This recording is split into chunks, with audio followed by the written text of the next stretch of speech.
Саламатсыздарбы. Эмеси Геошондо программасы. Кыргызстанда коомдук пикир боткого айланып калган сыяктуу. Ар башка адамдардын пикирин тең укуктуу болгонду биз плюрализм деп дейбиз, бирок бир адамдын ичиндеги плюрализм ылдам эле боткого айланып кетет. Анын ичинде жапайы капитализм дагы, советтик системанын да калдыктары, башын көтөрүп бараткан феодализм да чалмакейге чалынып калган. Ушундай системаны куруп, бүткүл мамлекетти ошого баш ийдирип койгон мурдагы бийликти жоопко тартуу боюнча тарыхта чанда кездешкен мүмкүнчүлүк пайда болуп жатса, коом азыр ошого да каршы чыгып жатат.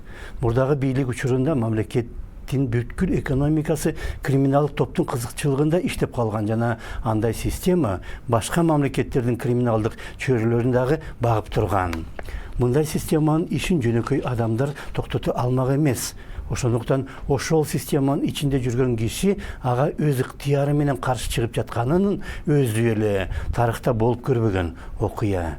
Эгерде колунда бийлик бар адам антпегенде, бийлиги жоктор эч нерсе кыла албайт болчу.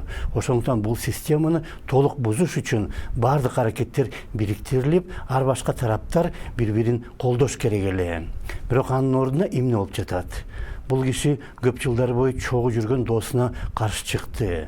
Бул адам тигил кызматка жакынын койду. Тигил жакка барып, бул жакка барган жок. Чечен эмес экен деген сыяктуу нерселерди айтып, 6 жыл бою биздин баарыбызды карактаган уюшулган кылмыштуу мафиялык кланга каршы чыгып жатканын уккубуз да келбейт. Аны түшүнүп да койбойбуз. Жаңы бийлик чындап эле көп нерселерди ойдогудай кылбай жатат. Бийлик тепкичтеринде мурдагы эле көп адам отурат. Кызмат абалынан пайдаланып байып жаткандар да аз эмес. Акнет компаниясы кантип рейдерлик жол менен басылып алганын эле, сот системасындагы реформалар алдыга жылбай жатканын эле эстесек кетиштүү. Бирок негизги нерсе бийликтин өзүндөгү адам ошол кылмыштуу бийликке каршы чыгып жатканында.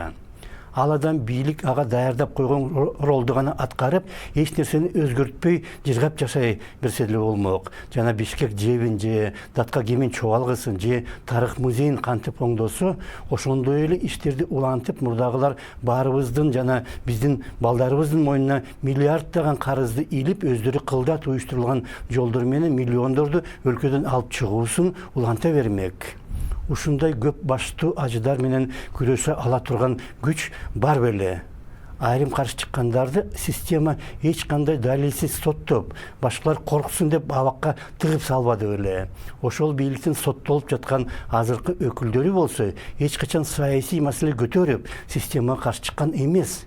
Эми болсо, ошол эле мурдагы бийлик мурдагы тартипти кайтарып келип, алардын жазаланбосун умтулууда. Biz sizdi репрессияга бербейбиз, Алмаз Шаршенович. Анткени кыргыз эли биз турабыз. Анан дейинкиси сиз тарыхта калдык. Тарыхта калдыңыз, улуу инсан катары. Тарыхта калдыңыз. Тигилер да тарыхта калды. Колхоз президент жана чимкирек парламент деп. Мындай жашоо мүмкүн эмес.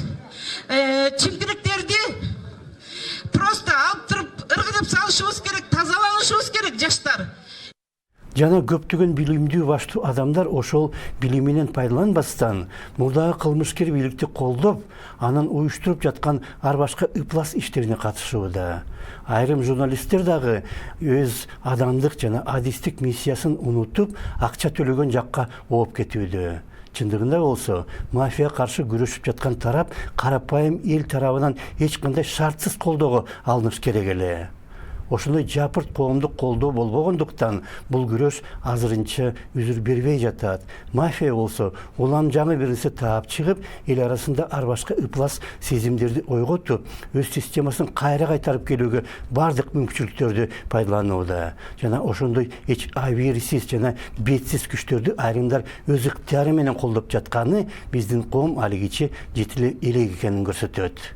Коомдук аң сезим болсо дээрлик жокко эсе, акылдын ордуна акча гана иштеп калгандай.